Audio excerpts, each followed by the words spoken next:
नमस्कार, आप देख रहे हैं आवाज इंडिया, देश की भरोसेमंद आवाज, और मैं हूं इशिता चक्रवर्ती। आइए एक नजर डालते हैं देश विदेश से जुड़ी 20 बड़ी खबरों पर। प्रधानमंत्री नरेंद्र मोदी ने ब्रिक्स सुरक्षा अधिकारियों की बैठक में बदलते वैश्विक परिदृश्य के अनुसार सुरक्षा सहयोग बढ़ाने पर जोर दिया है। भारत अपनी अध्यक्षता में आतंकवाद, साइबर सुरक्षा और ग्लोबल साउथ की प्राथमिकताओं को आगे बढ़ाते हुए एक सुरक्षित और समावेशी दुनिया बनाने के लिए प्रतिबद्ध है। विदेश मंत्री एस जयशंकर ने 23 जून 1985 को हुए कनिष्क विमान बम कांड की 41वीं बरसी पर 329 पीड़ितों को श्रद्धांजलि दी है।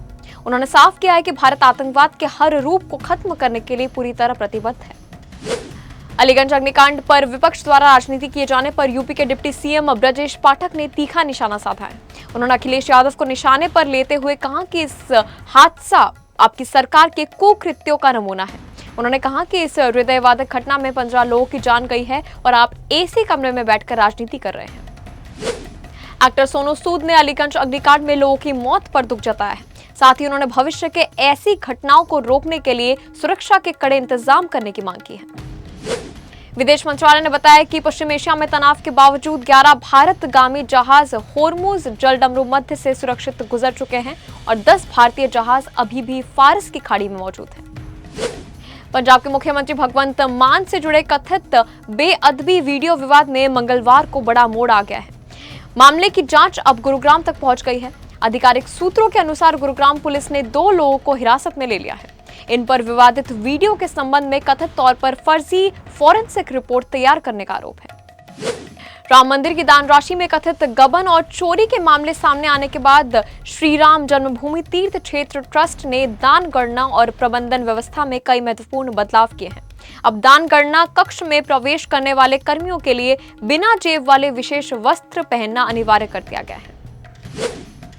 राष्ट्रपति भवन में मंगलवार को नागरिक अलंकरण समारोह द्वितीय में पद्म पुरस्कार 2026 प्रदान किए गए हैं। राष्ट्रपति द्रौपदी मुर्मू ने विभिन्न क्षेत्रों की हस्तियों को पद्म पुरस्कार से सम्मानित किया है। इस दौरान राष्ट्रपति मुर्मू ने झारखंड के पूर्व मुख्यमंत्री शिबू सोरेन को पद्म भूषण से सम्मानित किया है। उनकी पत्नी रूपी सोरेन ने सम्मान प्राप्त किया है। भारतीय टीम के पूर्व कप्तान रोहित शर्मा को मिला पद्मश्री।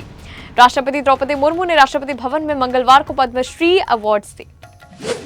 दिग्गज भारतीय टेनिस खिलाड़ी विजय अमृतराज को पद्म भूषण सम्मान से किया गया सम्मानित। महिला हॉकी टीम की पूर्व कप्तान सविता पुनिया को पद्मश्री पुरस्कार से नवाजा गया। तृणमूल कांग्रेस सांसद महुआ मोइत्रा ने अरूप रॉय को एआईटीसी चेयरपर्सन बनाए जाने के दावों को खारिज करते हुए कहा कि ममता बनर्जी ही तृणमूल कांग्रेस है। उन्होंने कहा कि सभी विधायक और सांसद ममता के नाम पर चुने गए हैं। महुआ ने बाकी नेताओं को इस्तीफा देकर दोबारा चुनाव लड़ने की चुनौती दी। दिल्ली में मॉनसून के दौरान सड़क कटाई पर एनडीएमसी ने सख्त फैसला लिया है।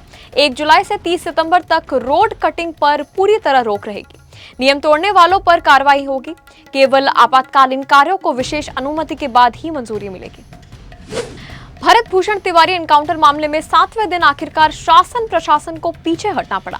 लगातार बढ़ते दबाव के बाद अब अमृत भरत तिवारी की मां आशा देवी के आवेदन पर जगदीशपुर के अनुमंडल पुलिस पदाधिकारी राजेश कुमार शर्मा, तत्कालीन शाहपुर थाना अध्यक्ष राजेश कुमार मालाकर और एनकाउंटर टीम में शामिल अन्य पुलिसकर्मियों के खिलाफ हत्या की प्राथमिकी दर्ज कर ली गई है।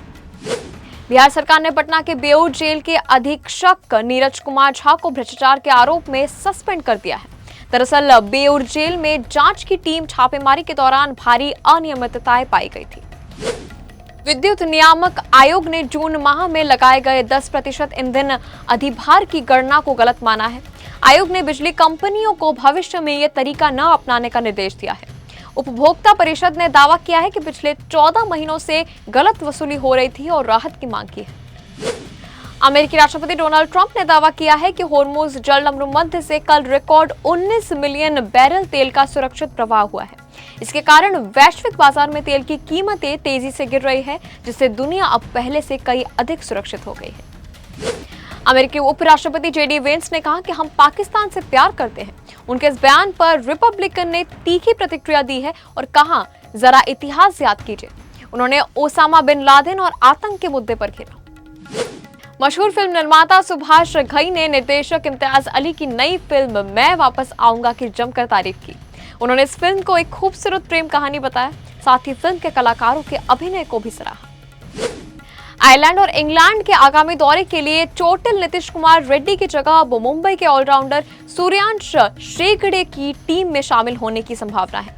नीतीश कुमार रेड्डी चोट की वजह से इस आगामी सीरीज से बाहर हो गए हैं। आईसीसी महिला टी20 रैंकिंग में बड़ा उलटफेर हुआ है। भारत की युवा स्पिनर श्रीचरणी ने इंग्लैंड की लिंडसे स्मिथ को पछाड़कर दुनिया के नंबर 1 टी20 गेंदबाज बनने का गौरव हासिल कर लिया है। खबरों के सिलसिले में अब तक के लिए बस इतना ही। तब तक के लिए आप बने रहिए आवाज इंडिया के साथ, सच्चाई की खोज।